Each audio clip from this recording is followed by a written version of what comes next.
1 अप्रैल। ज्यादातर लोगों के लिए ये अप्रैल फूल डे होता है, लेकिन भारत के लिए ये दिन एक तरह का इकोनॉमिक रीसेट बटन है। कल से नया फाइनेंशियल ईयर जो शुरू हो रहा है और इसके साथ लागू हो रहे हैं कुछ ऐसे नए नियम जो देश के पूरे आर्थिक ताने बाने को बदलने वाले हैं।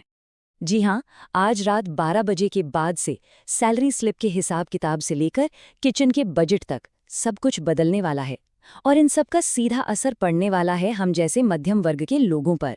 तो चलिए एक एक करके समझते हैं कि हमारी जेब पर इसका क्या और कैसे असर होने जा रहा है।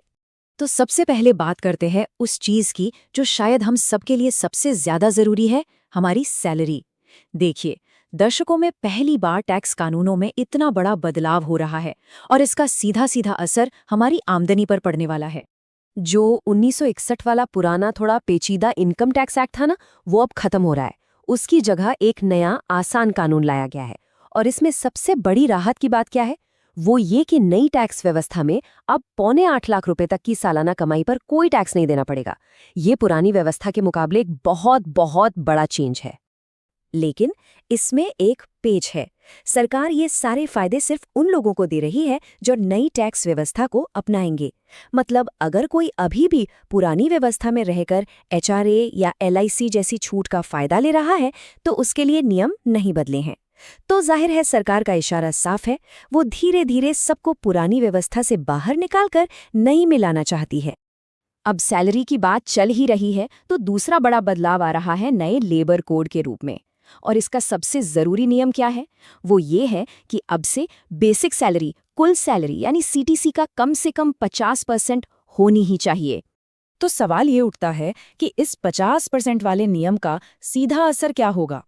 देखिए, बेसिक सैलरी बढ़ेगी तो जाहिर है PF और ग्रेच्युटी में कंट्रीब्यूशन भी बढ़ेगा। इसका मतलब है कि रिटायरमेंट के लिए बचत तो ज्यादा होगी, लेकिन महीने के आखिर में जो इनहैंड सैलरी आती है वो 5 से 10% तक कम हो सकती है। एक तरह से सरकार आज के खर्च के बजाय भविष्य की बचत के लिए मजबूर कर रही है। लेकिन ऐसा नहीं है कि सब कुछ सिर्फ जेब पर भारी पड़ेगा।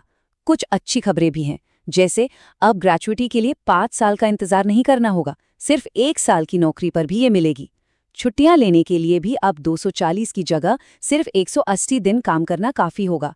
और हाँ, एक बहुत बड़ा कदम, पहली बार ओला, उबर, जोमैटो जैसे प्लेटफॉर्म्स के लिए काम करने वाले गिग वर्कर्स को भी सोशल सिक्योरिटी के दायरे में लाया जा रहा है। तो ये तो हुई सैलरी की बात।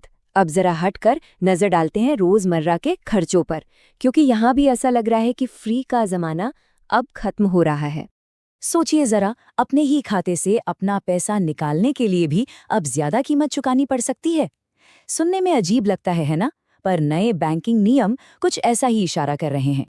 देखिए, अब ATM से कैश निकालना एक तरह का खर्चा माना जाएगा और सबसे बड़ा झटका है UPI ATM पर। अब UPI से कैश निकालना भी महीने के 5 फ्री ट्रांजैक्शंस की लिमिट में गिना जाएगा। यानी जैसे ही छठी बार कैश निकाला, 23 रुपए प्लस GST सीधे अकाउंट से कट जाएंगे। और तो और, बंधन बैंक में तो अगर बैलेंस कम होने की वजह से ट्रांजैक्शन फेल भी हो गया, तब भी 25 रुपए कटेंगे। अब आते हैं किचन पे। रसोई गैस की कीमतों में भी अब पहले से ज्यादा उतार चढ़ाव देखने को मिलेगा। इंटरनेशनल टेंशन और सरकार की बदलती सब्सिडी पॉलिसी की वजह से अब हर महीने की पहली तारीख को दाम बदल सकते हैं। मतलब साफ है, अब सब्सिडी की कोई गारंटी नहीं होगी, सब कुछ सरकार के बजट पर डिपेंड करेगा। किचन से अब सड़क पर आते हैं। आज से पूरे देश में पेट्रोल में 20% इथेनॉल मिलाना जरूरी कर दिया गया है। इसके पीछे मकसद तो अच्छा है, कच्चे तेल का इंपोर्ट कम करना और किसानों की आमदनी बढ़ाना। लेकिन इसका एक दूसरा पहलू भी है, एक छिपा हुआ सच। इथेनॉल में पेट्रोल जितनी एनर्जी यानी ताकत नहीं होती। अगर आसान भाषा में कहूं तो अब गाड़ी का माइलेज 3 से 7% तक कम हो जाएगा। मतलब पैसे तो पूरे दिए जाएंगे, लेकिन गाड़ी पहले से कम चलेगी। ये एक तरह की छिपी हुई महंगाई है ना? खर्चों के बाद अब देखते हैं कि सफर और टैक्स से जुड़े नियमों में क्या बदल रहा है, जहां सरकार की निगरानी और रेवेन्यू बढ़ाने पर ज्यादा फोकस दिख रहा है। देखिए, सरकार अब ट्रांसपेरेंसी यानी पारदर्शिता बढ़ाने पर बहुत जोर दे रही है। अब पैन कार्ड बनवाने के लिए बर्थ सर्टिफिकेट या 10वीं की मार्कशीट जरूरी होगी। इससे क्या होगा, फर्जी पैन कार्ड का जो खेल चलता था वो खत्म हो जाएगा। इसी तरह अगर कोई साल में 1 लाख रुपए से ज्यादा का किराया देता है तो अब उसे फॉर्म 144 भरना होगा और मकान मालिक का पैन भी देना पड़ेगा। मकसद साफ है, नकली रसीदें लगाकर टैक्स बचाने वालों पर लगाम कसना। सफर से जुड़ा एक और नियम बदला है, खासकर ट्रेन में। पहले क्या होता था, ट्रेन छूटने से 4 घंटे पहले तक टिकट कैंसिल करके रिफंड मिल जाता था, लेकिन अब ये टाइम लिमिट बढ़ाकर 8 घंटे कर दी गई है। ये रेलवे की एक स्ट्रैटेजी है जिससे सीटें खाली ना रहें और उनका रेवेन्यू भी बढ़े।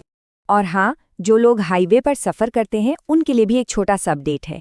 NHAI ने फास्टैग के सालाना पास की फीस 75 रुपये बढ़ा दी है। अब ये रकम भले ही छोटी लगे, लेकिन इसका संकेत साफ है कि अब अच्छी सड़कों के मेंटेनेंस का खर्च भी सीधे हमारी आपकी जेब से ही वसूला जाएगा। तो ये सारे अलग अलग बदलाव हमने देखे, सैलरी, टैक्स, रोज के खर्चे, सफर। जब इन सबको एक साथ जोड़कर देखते हैं तो 5 बड़ी सच्चाइयां सामने आती हैं। पहला और सबसे बड़ा सच, भविष्य की सुरक्षा को आज की जरूरतों से ऊपर रखा जा रहा है। सरकार चाहती है कि लोग आज कम खर्च करें और रिटायरमेंट के लिए ज्यादा बचाएं। टेक होम सैलरी का कम होना इसी सोच का नतीजा है। मतलब लॉन्ग टर्म सिक्योरिटी के लिए शॉर्ट टर्म लिक्विडिटी की कुर्बानी। दूसरा सच है जबरदस्त पारदर्शिता। अब चाहे 10 लाख का क्रेडिट कार्ड बिल हो या 1 लाख का कैश पेमेंट, हर बड़ी जानकारी ऑटोमेटिकली इनकम टैक्स डिपार्टमेंट तक पहुंच जाएगी। कहने का मतलब है, अब कुछ भी छिपाने की गुंजाइश लगभग खत्म हो गई है। तीसरा सच ये है कि मुफ्त सेवाओं का जमाना अब लद गया। ATM से कैश निकालने से लेकर रेलवे के रिफंड तक जो सुविधाएं पहले आम थी, अब उन सब की एक कीमत वसूली जा रही है। चौथा सच है अर्थव्यवस्था का फॉर्मलाइजेशन। गिग वर्कर्स को सोशल सिक्योरिटी के दायरे में लाना इस बात का सबसे बड़ा सबूत है कि सरकार अब देश के एक बहुत बड़े अनऑर्गेनाइज्ड सेक्टर को एक सिस्टम में, एक व्यवस्थित ढांचे में लाना चाहती है। और पांचवा सच, ये खास तौर पर मिडिल क्लास के लिए एक पैराडॉक्स, एक विरोधाभास जैसा है। एक तरफ तो टैक्स में थोड़ी राहत दी गई है, लेकिन दूसरी तरफ अपने ही पैसे का पूरा हिसाब किताब रखने और नियमों का पालन करने की जिम्मेदारी कई गुना बढ़ गई है।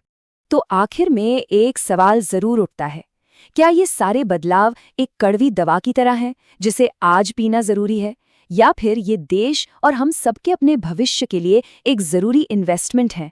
इस पर सोचना तो